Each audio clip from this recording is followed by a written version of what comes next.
what's like the scariest example of a time when you were experiencing I woke up and like I couldn't move my body, and like the only thing I could do was like reach my phone, and I scanned it and it was like, gosh, it was like at 20, and like you die at 0 and it was going down.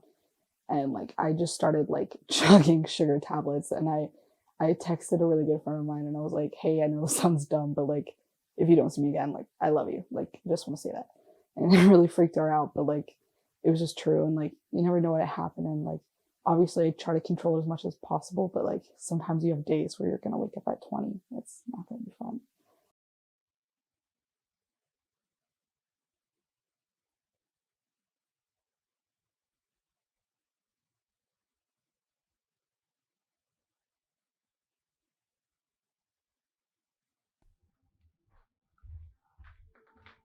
This doesn't have any. Yeah. So type 1 diabetes is like an autoimmune problem where basically like your immune system attacks itself. And so my pancreas doesn't produce insulin. And so when you eat carbs, normally your body like figures out how many carbs you're eating, and then like, okay, I need to take this much insulin. But my body just doesn't do that. So I just take the insulin.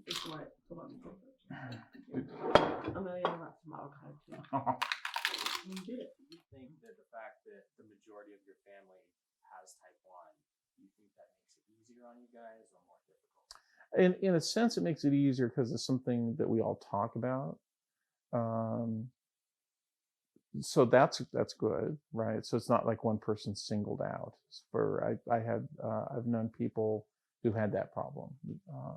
One person I know, she grew up in the Midwest in a town where like she was the only diabetic in town, right? And I could see that would be kind of a frustrating, lonely experience.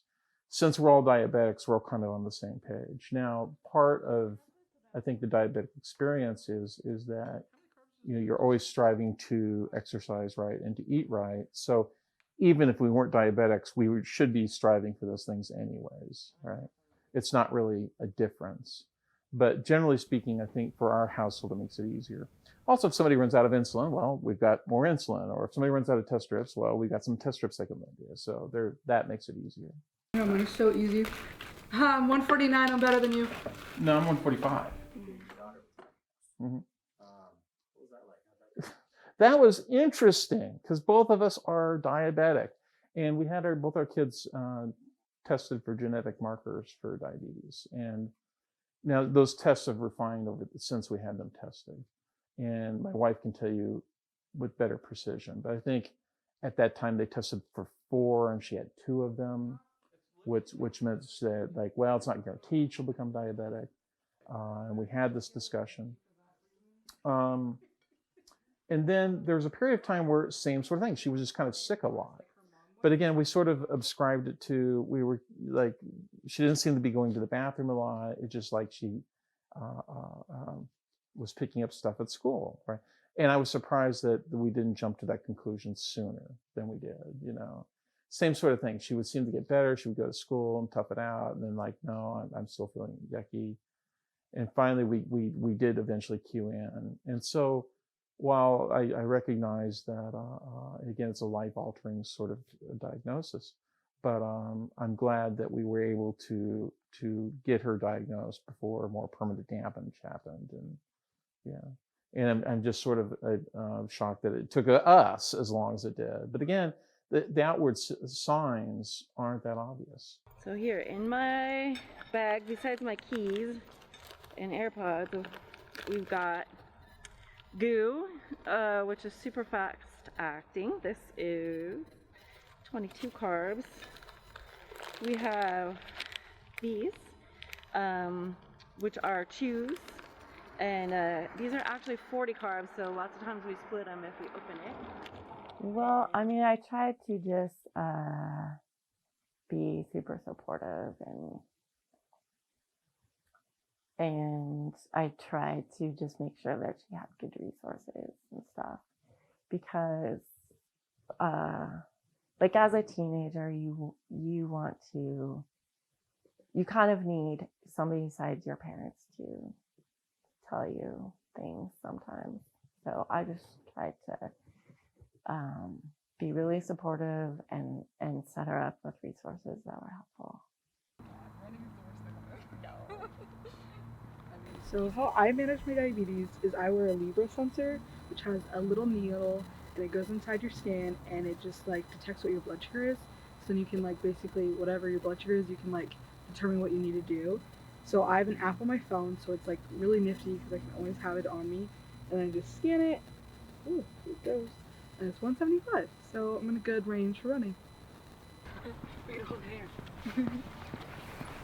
Gosh, my mornings, it just like it adds so much time. Like I have to wake up, see what my number is. Okay, how like I have to like based on that number, I either have to take insulin or I need to eat sugar or I'm doing nothing. Like I've definitely gotten ready in the morning being super low. It wasn't fun and I'm just trying to rush around.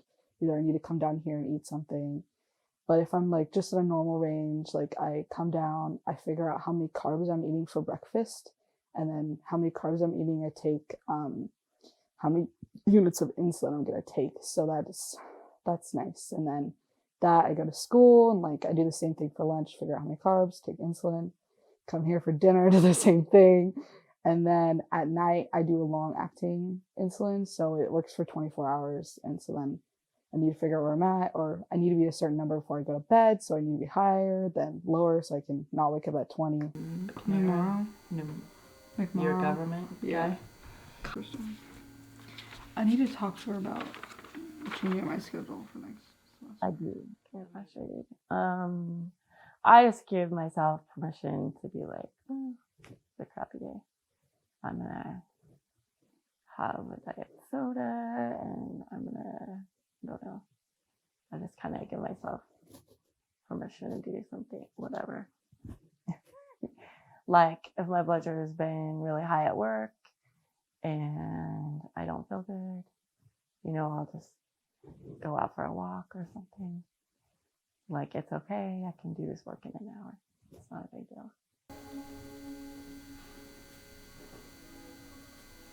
Oh, I am. Mom, I'm kind of. Do you mind if I eat something?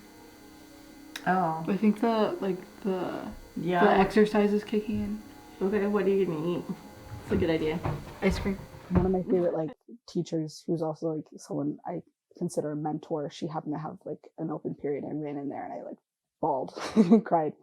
And she was like, you know, this is something that's going to improve your life one day. You know, you're going to think this is a positive thing.